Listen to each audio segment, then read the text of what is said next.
Make her sing again, someone called, and the laughter rolled across the square like a cold wind through dead leaves. The words struck Evelyn Carter long before the sound itself reached her ears, because she had learned years ago that mockery always arrived before footsteps. She tightened her fingers around the worn wooden cane that had belonged to her father, its polished handle smooth beneath her touch, while the scent of pine smoke, roasted chestnuts, and fresh bread drifted through the crisp evening air of Silver Hollow. The annual Moon Festival had transformed the capital into a dazzling sea of lanterns, silver banners, and glowing crystal lights that everyone described with awe, though Evelyn had never seen any of them. She imagined the celebration through voices, music, and the warmth of people brushing past her shoulders. Somewhere nearby, children laughed without cruelty, merchants called out prices in cheerful voices, bells chimed from the cathedral tower, marking the beginning of the royal ceremony. For a fleeting moment, she almost believed she could disappear into the crowd unnoticed. She should have known better. A firm hand suddenly wrapped around her wrist. "There she is," a young man announced loudly enough for everyone nearby to hear. "The blind Omega who sings better than the palace birds." More laughter erupted. Another voice joined in. "If she's going to stand around taking up space, she might as well entertain us." Evelyn lowered her head. She had promised herself she would not argue, not today. Her late mother's words still echoed inside her heart whenever fear threatened to overwhelm her. Kindness costs less than anger, and it leaves fewer scars behind. She held on to those words the way others held on to hope. The strangers gently but insistently guided her across smooth stone until the hollow echo beneath her shoes told her she had stepped onto a raised platform. The sounds around her shifted. Hundreds of conversations blended into one enormous wave of anticipation. Even without sight, she understood what had happened. They had placed her at the center of the festival, not as an honored guest, as entertainment. Someone brushed dust from her faded blue dress with exaggerated politeness before another voice said, "Let's hear the blind girl sing. Maybe the moon goddess will finally answer one of her prayers." The crowd chuckled again. Evelyn swallowed the knot in her throat. She had been called useless, broken, cursed, invisible. Today, she would become amusing instead.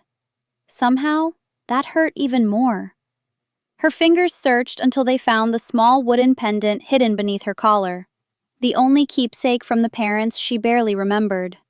She pressed it against her heart and breathed slowly. The world around her faded into familiar darkness, filled only with sounds and memories.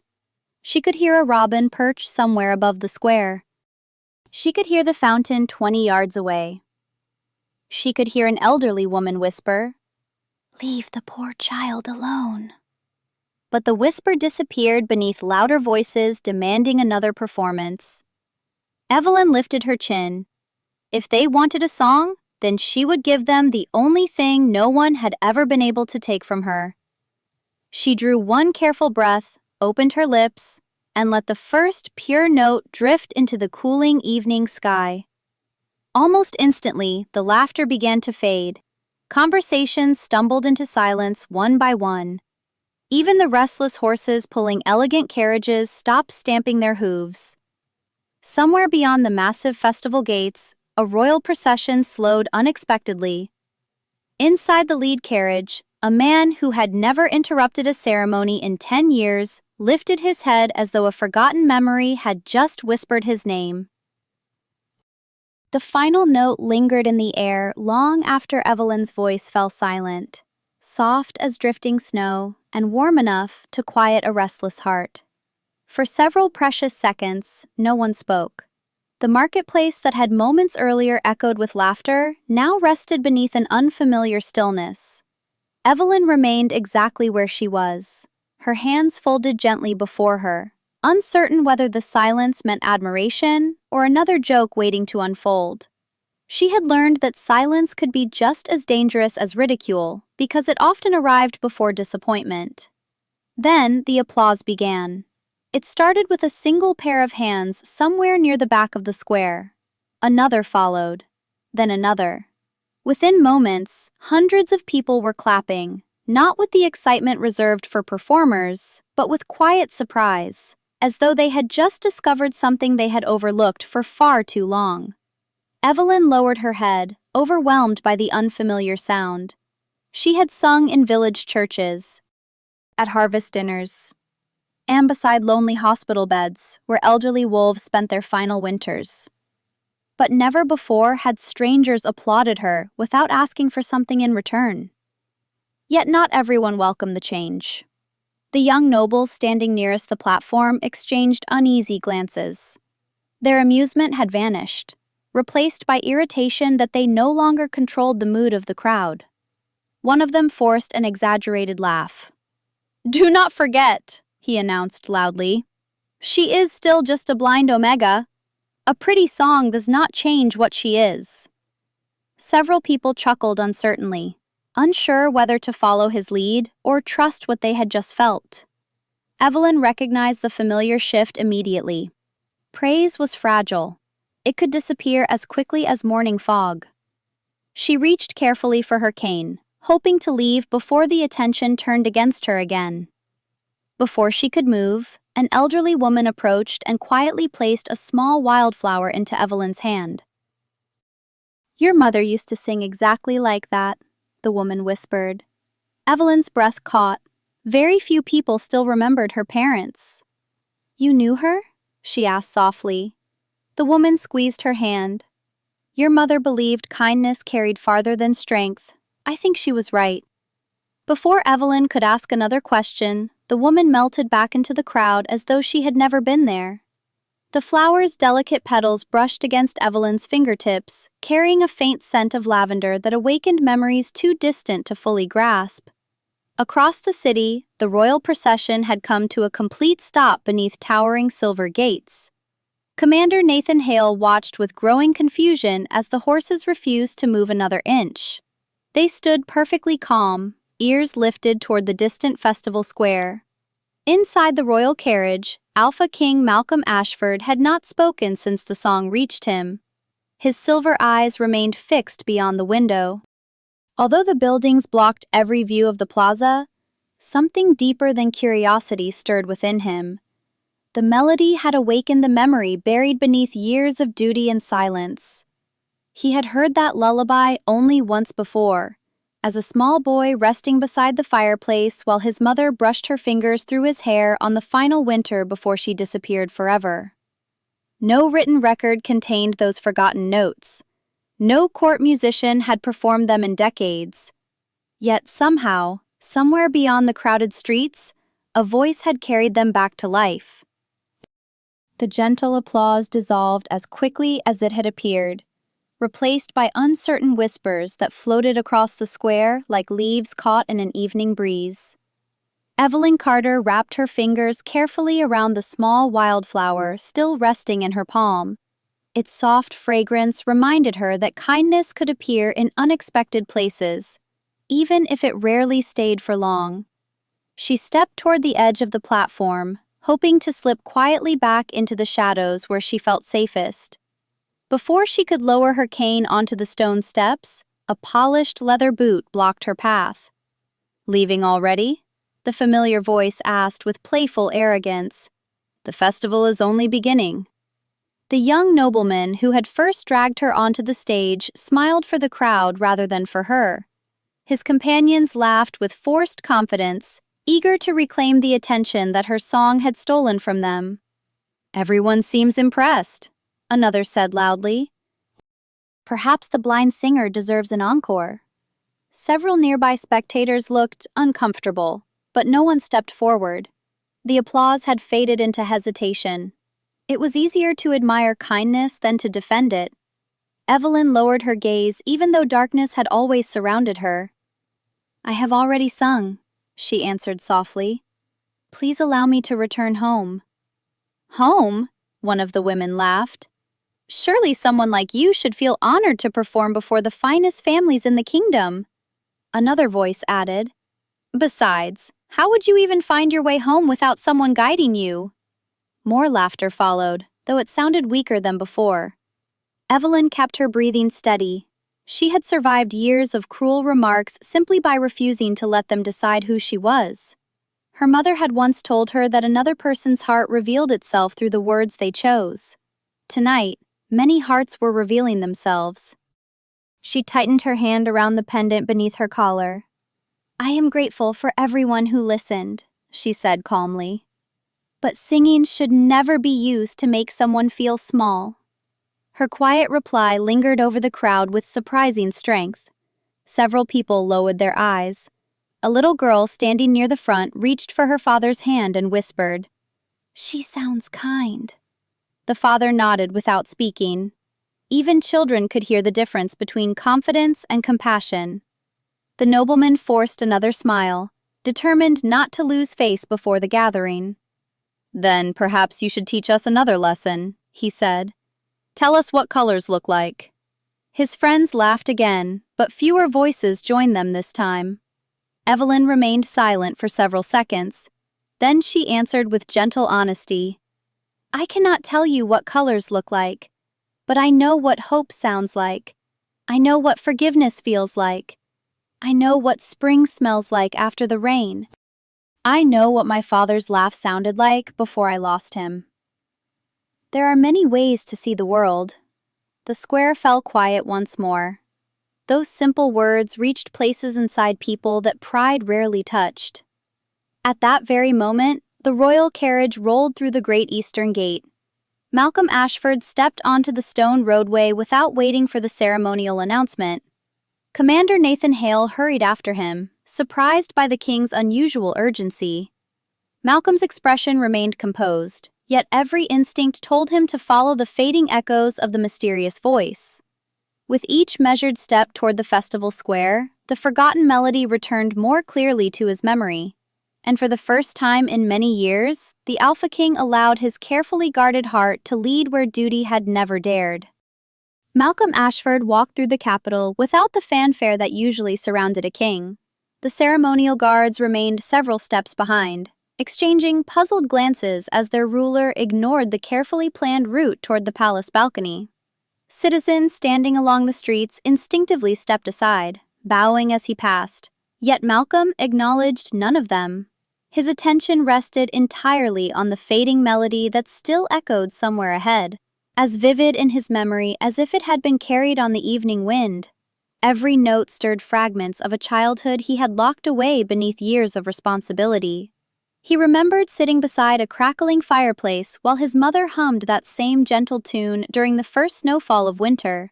She had smiled and told him that some songs were older than kingdoms, passed quietly from one faithful heart to another. After her disappearance, no musician in the royal court had ever performed it again. Historians believed the melody had vanished forever. Malcolm had accepted that painful truth until this very evening. Beside him, Commander Nathan Hale finally broke the silence. "Your Majesty, the council is waiting. The opening ceremony cannot begin without you." Malcolm slowed only slightly. "Tell me something, Nathan. How many people still remember the Song of the Silver Moon?" Nathan frowned, surprised by the unexpected question. "Very few, I would imagine. The royal archives describe it as a forgotten lullaby. Most scholars believe the complete version was lost decades ago." Malcolm looked toward the festival square where thousands of lanterns painted the twilight sky with warm golden light. "It was not lost." Nathan studied the king's expression carefully. During 12 years of loyal service, he had seen Malcolm remain calm through political crises, harsh winters, and countless difficult decisions. Yet tonight there was something different in his eyes. It was not fear. It was recognition. Meanwhile, Evelyn stood quietly upon the platform, wishing the evening would finally come to an end. The crowd had become strangely divided. Some watched her with newfound respect, while others stubbornly clung to old prejudices, unwilling to admit that they had judged her unfairly. She heard uncertain conversations drifting through the square. "She cannot simply be an ordinary Omega. How could she know such an old song?" Perhaps someone taught her. Evelyn herself did not know the answer. The melody had always lived inside her memory. As a little girl, she believed every family sang those gentle notes before bedtime. Only after growing older did she realize no one else recognized them. She had never questioned why.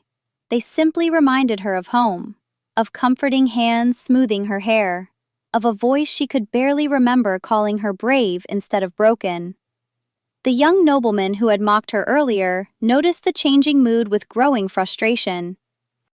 Each passing minute weakened his influence over the crowd. Desperate to regain attention, he stepped forward once more with an exaggerated smile. "One beautiful song has certainly made everyone sentimental," he declared loudly. "But surely we cannot allow emotions to replace tradition." His words carried across the square just as Malcolm reached the edge of the gathering. Hidden among the people, the Alpha King lifted his eyes toward the stage for the very first time. The moment his gaze settled upon the quiet young woman holding a single wildflower in one hand and a worn wooden cane in the other, an unfamiliar certainty settled deep within his heart, as though destiny itself had quietly whispered that this meeting had been waiting for both of them far longer than either could possibly imagine. Malcolm remained motionless near the edge of the gathering, allowing the crowd to conceal his identity while he studied the young woman standing quietly upon the platform. Nothing about Evelyn Carter resembled the ambitious nobles who constantly sought the attention of the throne. Her faded blue dress had been carefully mended more than once. Her cane showed years of faithful use. Even now, after enduring unkind words from strangers, she carried herself with quiet dignity instead of resentment. Malcolm had spent most of his life learning to recognize the masks people wore. Pride disguised itself as confidence. Fear often hid behind loud voices. Kindness, however, rarely demanded to be noticed. It simply remained steady, even when no reward seemed possible. Commander Nathan Hale followed the king's gaze toward the stage. "Is that the singer?" he asked softly. Malcolm nodded without looking away. "She carries herself as though she has already forgiven everyone here." Nathan watched Evelyn for another moment before answering. "Most people would not." "That is precisely what troubles me," Malcolm replied. Across the square, the restless conversations continued to ripple through the festival. More people had begun questioning how a forgotten melody had returned after so many years. An elderly scholar pushed gently through the crowd until he reached the front. His weathered eyes widened the instant he heard several spectators repeating fragments of the tune. "Impossible," he whispered to himself. "Those notes belonged to the House of Ashford long before this kingdom was founded." Nearby listeners exchanged surprised glances. The words spread from one person to another until they reached the ears of the young nobles still gathered around the platform.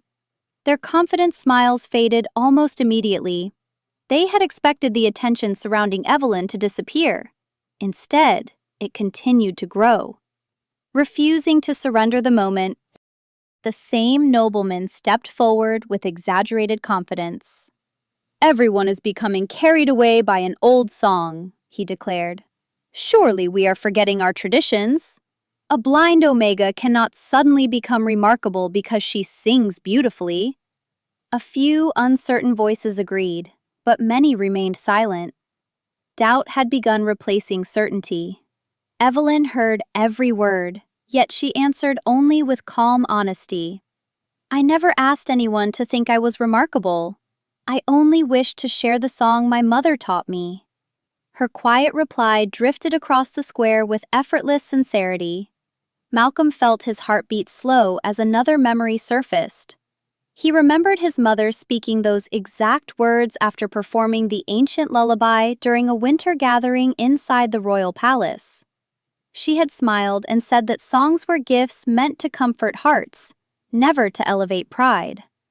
No official record had preserved those conversations. No living court musician should have known them. Yet this young woman spoke with the same gentle spirit.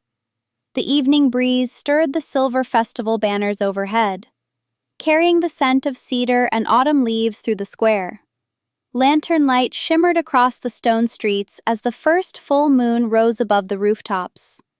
Evelyn instinctively lifted her face toward its warmth, unable to see its pale glow but somehow sensing its quiet presence.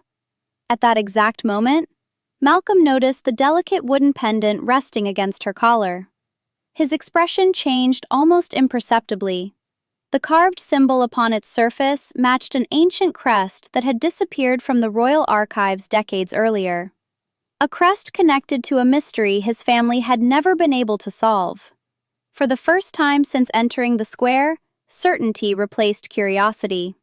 This meeting was no accident, and before another word could be spoken, the course of both their lives had already begun to change. The quiet wonder spreading through the festival did not last. Uneasy smiles began to replace thoughtful expressions as the young nobles realized the crowd was no longer listening to them. Their confidence depended upon certainty, and certainty was slipping away with every whispered question about the forgotten melody and the ancient crest resting against Evelyn Carter's heart. The nobleman who had mocked her from the beginning folded his arms and forced an easy laugh that sounded far less convincing than before. "Stories grow larger every minute," he announced loudly. "Next, someone will claim this ordinary girl belongs in the royal palace." A few scattered chuckles answered him, but they faded almost immediately. Too many people had begun watching Evelyn instead of the men surrounding her. She remained perfectly still, holding the small wildflower with one hand while the other rested gently upon the smooth handle of her father's cane. She had no desire to argue. The attention pressing against her from every direction felt heavier than the silence she had known most of her life. She simply wished to leave before the evening became even more confusing. "Excuse me," she said softly. "If there is nothing more, I would like to return home." The request carried neither fear nor bitterness. It carried only quiet honesty. Those standing closest to the platform exchanged uncertain glances. Many suddenly realized they had never asked what Evelyn wanted. They had spoken about her, judged her, laughed at her, applauded her, yet almost no one had considered her own voice beyond the song she had shared. Near the back of the square, Malcolm Ashford noticed the same realization passing across the faces of strangers. Compassion was slowly awakening where indifference had stood only minutes earlier. Yet he also understood how fragile such moments could be. One careless act could turn admiration back into ridicule. Commander Nathan Hale leaned closer. "Should I announce your arrival, Your Majesty?" Malcolm shook his head. "Not yet." Nathan looked surprised. "If the crowd recognizes you now, everything will stop." "That is exactly why we wait," Malcolm answered quietly. "I want to know who these people become before they realize their king is watching." The words settled heavily between them. Malcolm had learned long ago that character revealed itself most clearly when no one expected to be judged. On the platform, the nobleman stepped forward once again, determined to recover the influence he had lost. His smile remained perfectly polite, but impatience crept into his voice. "One final request before you go. Everyone here enjoyed your beautiful song. Surely you would not refuse such an appreciative audience." Evelyn hesitated. "I have already shared the only song my mother left me." "Then tell us about her," he replied quickly. "Where did she learn something the scholars have forgotten?" Evelyn lowered her head as memories drifted gently through her heart. "She never explained it," she answered. "She only told me that some gifts should never be used to make another person feel smaller than they already do." The square fell silent again. Even the evening breeze seemed to pause among the silver banners overhead. Malcolm closed his eyes for the briefest moment. Those words matched another forgotten lesson his own mother had spoken almost exactly, years before history had swallowed her voice.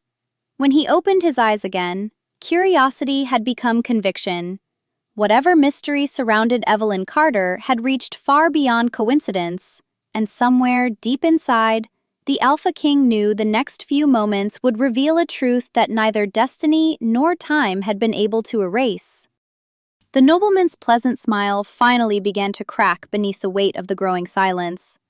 He glanced around the square, expecting the crowd to laugh with him once again, but too many faces now carried thoughtful expressions instead of amusement. The certainty that had surrounded him only moments before had quietly slipped away. Evelyn Carter sensed the change through the absence of laughter more than anything else. She could hear lanterns swaying gently above the square, the distant splash of the fountain, and the steady breathing of hundreds of strangers who suddenly seemed unsure of what they believed. She held the small wildflower close, silently wishing the evening would simply end. "You still have not answered the question," the nobleman said, forcing confidence back into his voice. "Where did your mother learn those songs?" Evelyn smiled faintly. She never claimed they belonged to anyone. She only said that beautiful things should be shared with grateful hearts. The words settled over the gathering with quiet grace. Several older citizens lowered their heads as though remembering loved ones they had not thought about in years. Even those who had doubted Evelyn found themselves unable to dismiss the peace in her voice. Yet the nobleman refused to surrender. Pride rarely stepped aside for truth. He climbed onto the platform beside her and spread his arms toward the audience. "Perhaps everyone has forgotten why we gather tonight. We celebrate the strength of the kingdom. We honor greatness. We do not rewrite tradition because of one touching story." A few hesitant claps answered him, but they sounded hollow. His companions looked increasingly uncomfortable. They could feel the crowd slipping beyond their influence. At the edge of the gathering, Malcolm Ashford watched every expression without speaking. Commander Nathan Hale noticed the king's posture change almost imperceptibly. His shoulders straightened, his gaze became unwavering. Nathan had seen that look only a handful of times before. It appeared whenever Malcolm reached a decision that could not be undone. "Your Majesty," Nathan whispered carefully, "shall I prepare the royal guard?" Malcolm answered without taking his eyes from the platform. "No, this is not their moment." Nathan nodded, understanding that whatever happened next would come directly from the king himself. Back on the stage, the nobleman stepped closer to Evelyn. His tone remained outwardly polite, but impatience colored every word. "If you truly believe kindness is stronger than pride, then prove it. Stand here while everyone decides whether your place is among honored guests or forgotten strangers." Evelyn drew a slow breath. She did not answer immediately. Instead, she gently brushed her fingers across the carved wooden pendant resting against her collar. "My place has never been decided by a crowd," she said at last. "It has always been decided by the choices I make when no one is watching." Those simple words echoed through the square with remarkable clarity. Malcolm felt the truth of them settle deeply within his heart. In that instant, every lingering doubt disappeared. The forgotten melody, the ancient crest, the familiar wisdom, and the quiet courage standing before him formed a single, unmistakable picture. Without hesitation, the Alpha King took one deliberate step forward from the shadows, then another. Conversations stopped. Heads turned one after another as people recognized the unmistakable figure moving through the crowd. Before a single voice could announce his presence, Malcolm reached the front of the gathering, lifted his head, and slowly rose to his full height, his calm presence alone bringing the entire festival into absolute silence. No herald announced the king, no trumpet sounded across the square. The silence itself became the announcement. One by one, conversations faded until only the gentle flutter of silver banners remained above the crowd. Malcolm Ashford stood at the front of the gathering with the quiet confidence of someone who had never needed to raise his voice to be heard. Every citizen recognized him immediately. People instinctively stepped aside, creating a clear path from the edge of the festival to the wooden platform where Evelyn Carter still waited with her cane in one hand and the small wildflower in the other. The young nobleman who had spoken so boldly only moments before felt the color leave his face. He bowed deeply without daring to speak first. His companions quickly followed, their earlier confidence dissolving into uneasy silence. Malcolm walked forward at an unhurried pace, his polished boots echoing softly across the stone square. His eyes never left Evelyn. She could hear the unusual stillness surrounding her, followed by calm footsteps drawing closer with measured certainty. She did not know who approached, but she sensed that the atmosphere had completely changed. Even the evening breeze seemed gentler. Malcolm stopped only a few feet away. For several long moments he simply looked at her, studying the quiet strength that had remained unshaken through every careless word spoken that evening.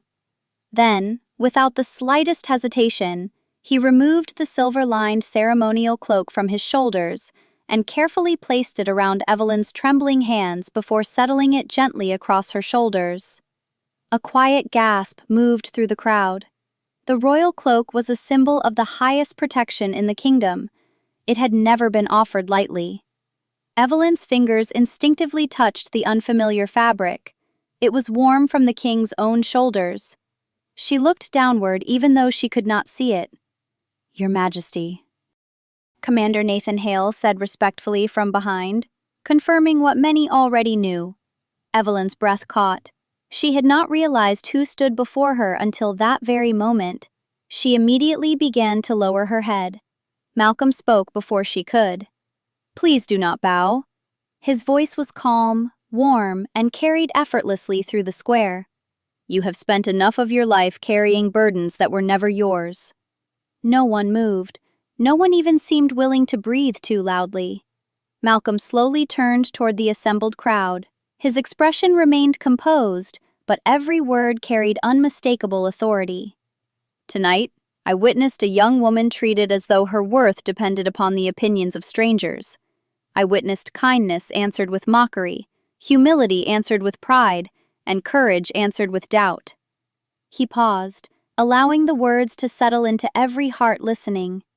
Yet despite every opportunity to answer unkindness with resentment, she chose grace instead. That choice deserves respect. The citizens lowered their eyes, one after another. Many felt quiet regret. They remembered their own silence while others had laughed.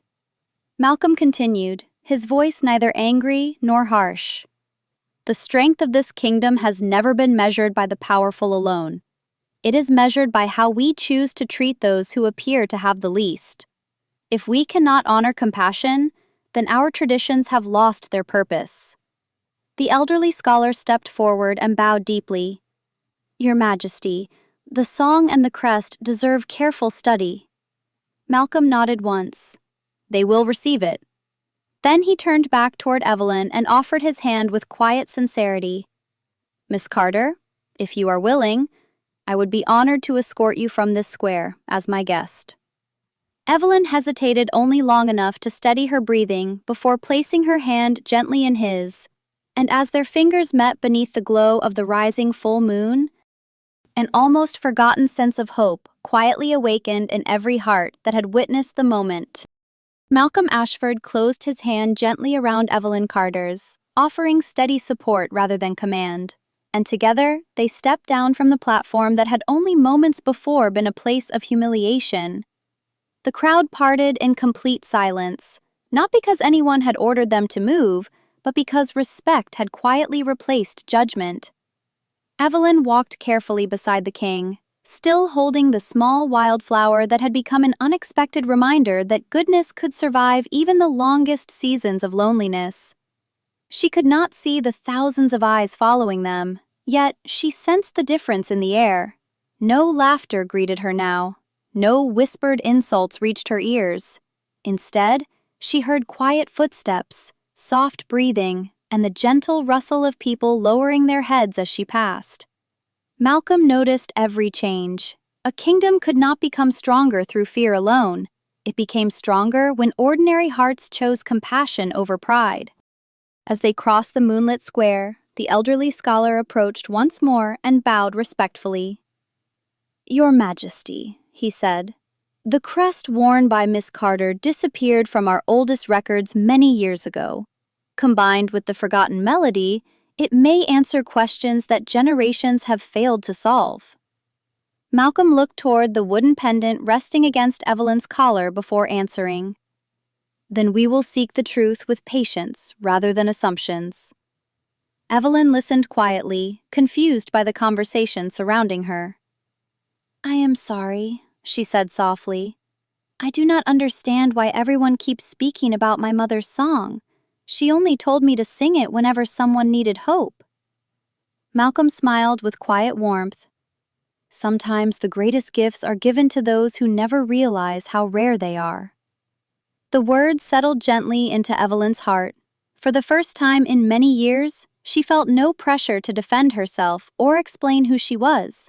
She simply felt safe.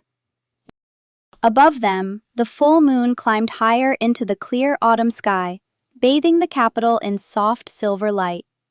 A cool breeze carried the scent of cedar through the palace gardens, waiting beyond the square. As Malcolm and Evelyn reached the ancient stone archway leading toward the royal grounds, both paused almost at the same moment. Neither spoke. They simply felt an unexpected calm settle between them, quiet and steady, like two familiar melodies finally finding the same rhythm after years apart. Commander Nathan Hale noticed the change and exchanged a thoughtful glance with the elderly scholar, who offered only the smallest knowing smile. Some moments did not require explanation. They simply deserved to be witnessed. Malcolm turned toward Evelyn once more. Miss Carter, I cannot promise that every answer will come quickly, he said, but I can promise that no one will decide your worth for you ever again. Evelyn's eyes filled with quiet gratitude as she held the royal cloak a little closer. Thank you, she whispered. Not because you believed my song, but because you believed me. Malcolm inclined his head with sincere respect. There is a difference, and it matters. Behind them, the people of Silver Hollow remained standing in thoughtful silence long after the king and the young Omega disappeared through the palace gates. The story they had witnessed would be told for generations, not because a forgotten song had returned or because an ancient mystery had begun to unfold, but because one ordinary act of compassion had reminded an entire kingdom that true strength was never found in power alone. It was found in the courage to recognize the dignity that had always been waiting inside another human heart.